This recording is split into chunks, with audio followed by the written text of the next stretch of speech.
Hey guys, NocRan here. I went to Buffalo Wild Wings recently and ordered the Lana special, which is to say that I pulled this godless heathen at 87 pity, and the waitress called me broke. You're broke! I'm of course just joking. I've never stepped foot in a Buffalo Wild Wings, and I never will.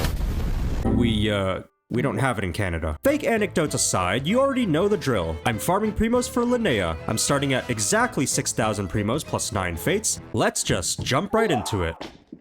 First off, I wanted to go back to my roots, so after I handed in my commissions, spent my resin, and collected some check-in rewards, I jumped into the abyss, which is another word for I cut myself and jumped into a pool with 30 piranhas in it. Floor 11 was nothing special, and I should probably stop including it in videos. It's basically the equivalent of a Jason Statham movie where the game just throws a bunch of disposable grunts at me, while also being about 200% less enjoyable. But when does this game get fucking good? I took one look at the floor 12 enemies, then picked my two favorite button mashing teams and leaned back in my chair. This abyss rotation took me about 12.5 minutes, which I'm almost certain happened before in a different video, but I don't remember which and I'm too lazy to find it.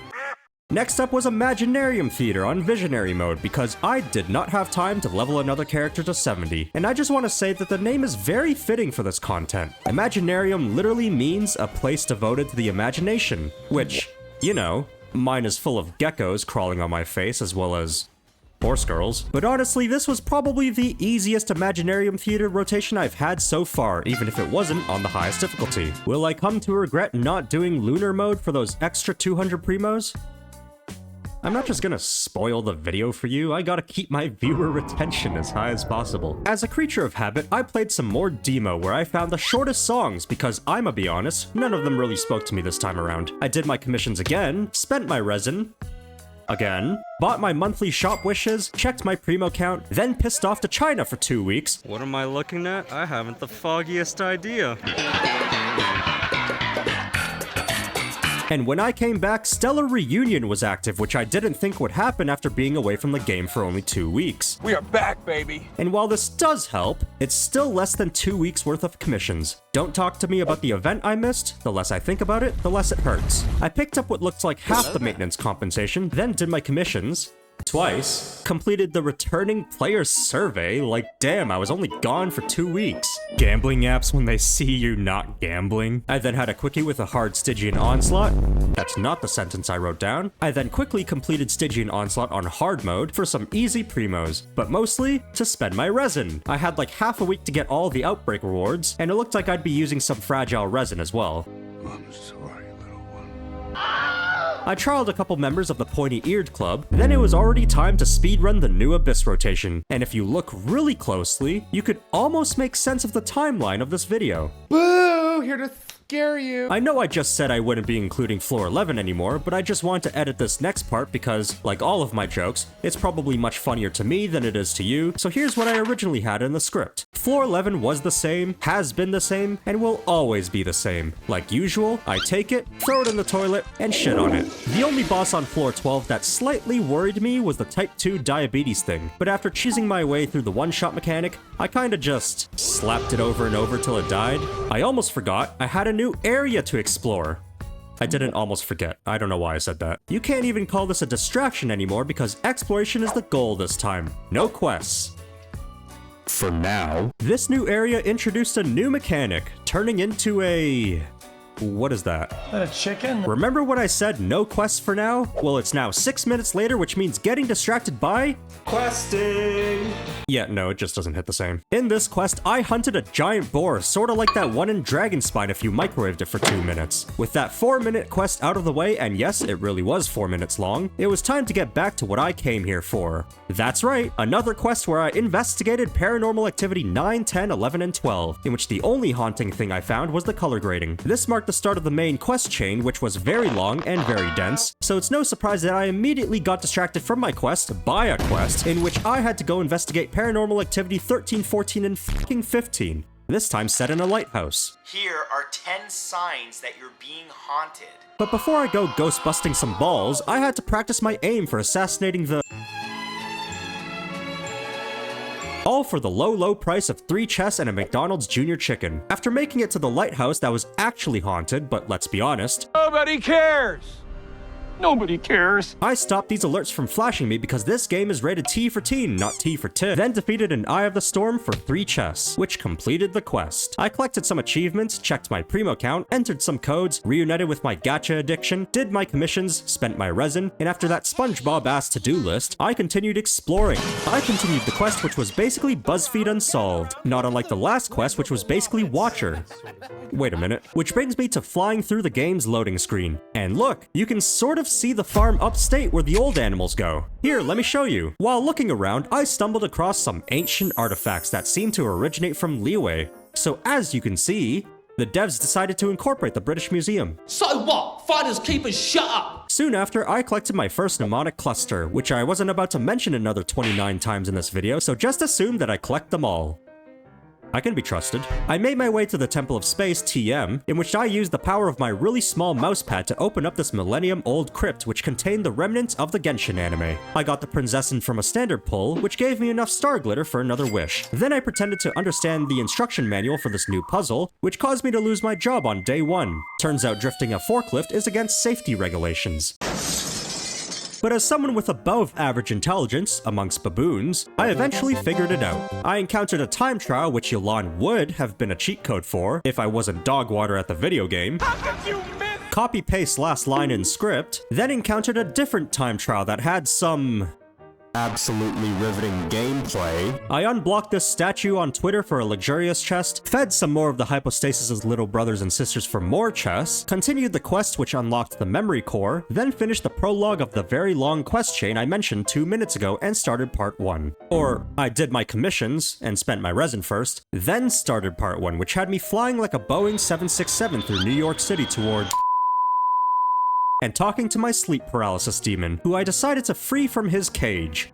Something tells me this isn't a good idea. Ah! Go back! Go back! With the help of my right hand, I was able to flip through reality, open up secret passageways, and take part in my nightly routine. What the hell is it doing? I then attended a Dapper Cat's tea party, which I was totally not invited to, then got brain damage with a child's picture book.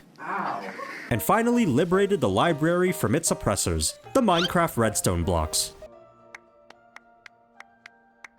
Afterwards, I explored the library for a little longer before continuing to explore. Yeah, I know, I'm very eloquent, thank you. I don't know what you expected me to say. This was always the point of this video, ever since the very start. I then made my way to the desert, which is more like a terrarium in this context, where I gave this domain keeper some back shots. Wait, is that really what that says? After getting my time trial challenge interrupted by a sandstorm, the likes of which hasn't been seen since Mad Max, I had to escape Mr. Daedalus's marvelous magical maze. There's no Minotaur at the end, just a biblically accurate angel. And the way you beat this boss is, I shit you not, Fortnite, and backshot. After committing heresy, I enjoyed a nice, long conversation with the NPCs.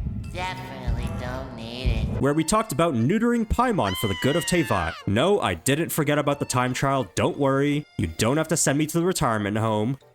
Yet. Welcome to the Artistic Academy for Failing Artists. Students must have their mandatory mustache if you wish to attend our first lecture on ethnic cleansing. This is also where I tried escaping the void, also known as LA YouTuber drama, which I somehow failed. Is this piece of shit?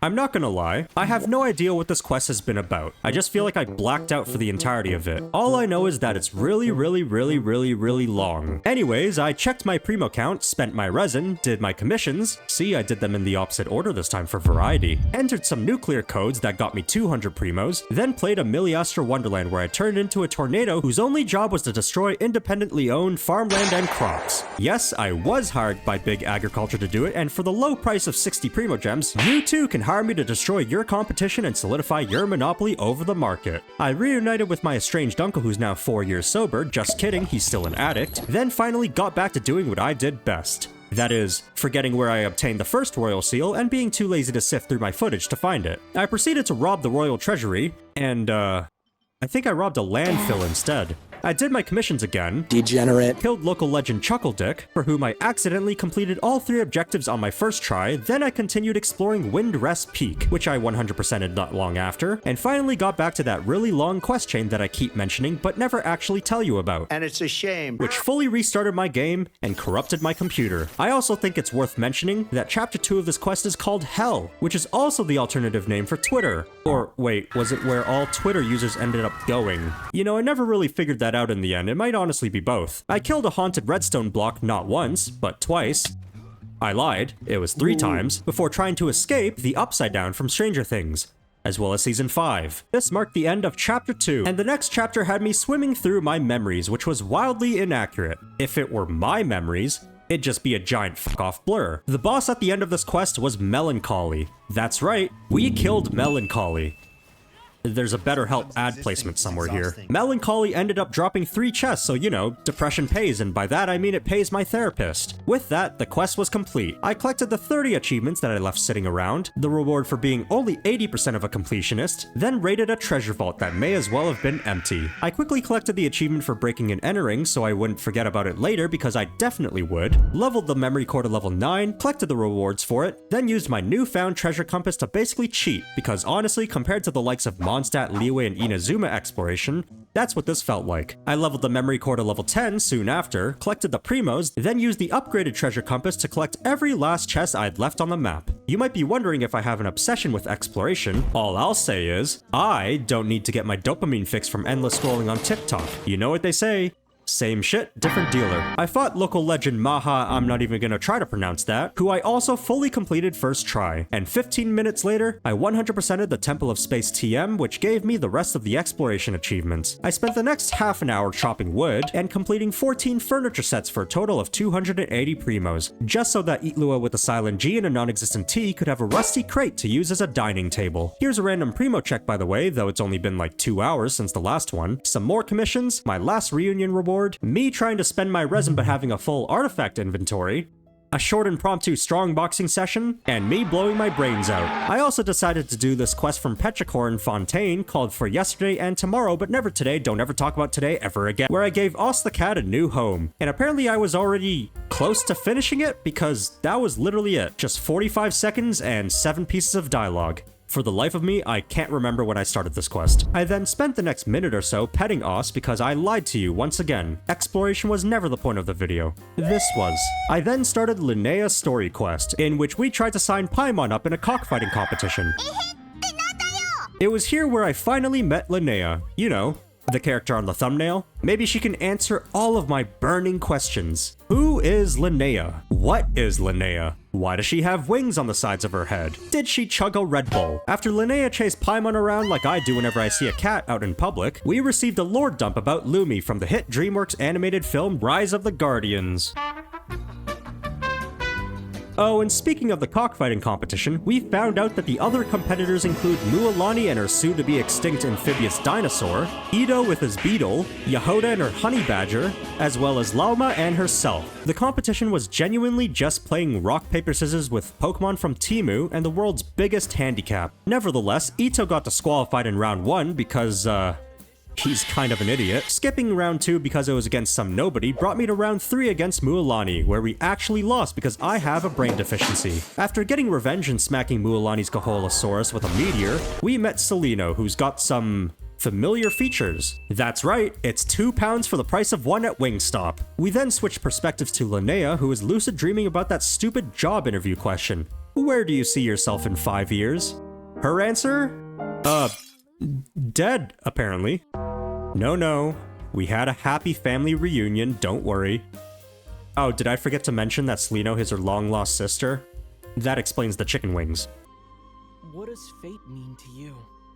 Aether also talks in this quest, like twice. Back to the legally distinct Pokemon competition that I almost forgot about. We were this close. We got to skip round 4, right into Linnea facing off against Celino, where Lumi gets real big and angry. I'm always angry. At last, it was time for the final round against Celino. I trained my whole night for this. What do you mean by that? I just love that when I lose HP, Celino just claps along silently like, yay, the baby Saurian is dying. After Celino chose to faint 13 times in a row, I was greeted with another cutscene where Aguara summons a couple couple of Geo Lollipops to beat the shit out of Hemus, which resulted in me winning the tournament. With that, I finished her story quest and collected the little bonus reward. Moral of the story? The journey is more important than the destination. Yeah, no. I'm gonna talk about Linnea's story quest right now, so hopefully you've either played it already or watched someone other than me play it, because otherwise what I'm about to say isn't gonna make any sense. I actually kinda liked her story quest. I think it does a nice job of exploring the idea of if you could foresee your own future but couldn't change it no matter how hard you tried, what would you do? And it does so through Linnea and Celino, who are two sides of the same coin. Both of them are augury birds, a species that, when near each other, awaken the ability to see their own unchangeable futures. Celino is extremely nihilistic about it and thinks that it doesn't matter how she gets to the end, since the end is all the same, but when Linnea starts to awaken her seer-like abilities, it makes her think that she should treasure the journey all the more. I hate using the word journey, by the way, because I hate this saying, but I really didn't have a better word for it, and googling synonyms didn't help. One downside of this quest, I really don't appreciate the game having to literally explain the message to us rather than letting the players interpret it for themselves, even if it's a little obvious. I will say though, despite this being Linnea's story quest, I honestly think Celino's story is a lot more interesting. Like, she's the character who actually gets the most development here. She starts off this quest hating Linnea because she's the older sibling who's already seen her own future, but their parents realize that if they just do the whole switched at birth type of scenario so that Linnea's raised by humans, they could delay the awakening of her Nostradamus powers. So Celino, feeling powerless and defeated after trying many times and failing to change her fate, starts to resent Linnea, who hasn't had to deal with any of this.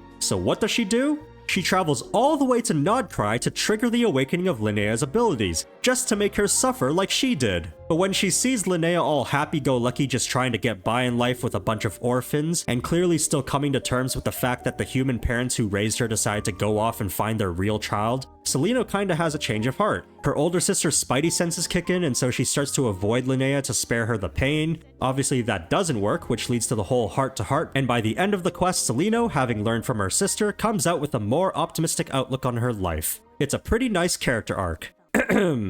Anyway, yeah, that's all I had to say about the story quest. Thanks for coming to my book club. In almost 12 hours, I managed to get to 14,118 primogems plus 15 fates, which means that, subtracting the original amount I started with, I farmed 9,078 primogems in this video. I'm currently at 0 pity after pulling C1 Flins. We'll see if I regret that. Let's just jump right into the pulls. 10, 20, 30, 40, 50, 60, 70. Alright, no early. Guess 80 is where we're going. Double Heat Lua with a Silent G and a non-existent T? That's gotta mean something. Chicken wings, chicken wings, chicken wings. Let's go! You can't see me, but I'm fist pumping so hard right now. Double Heat Lua with a Silent G and a non-existent T for the win!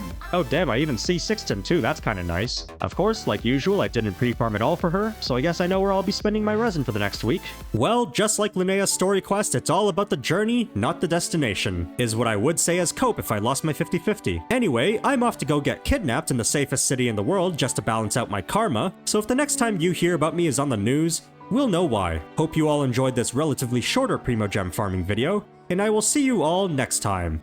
Bye!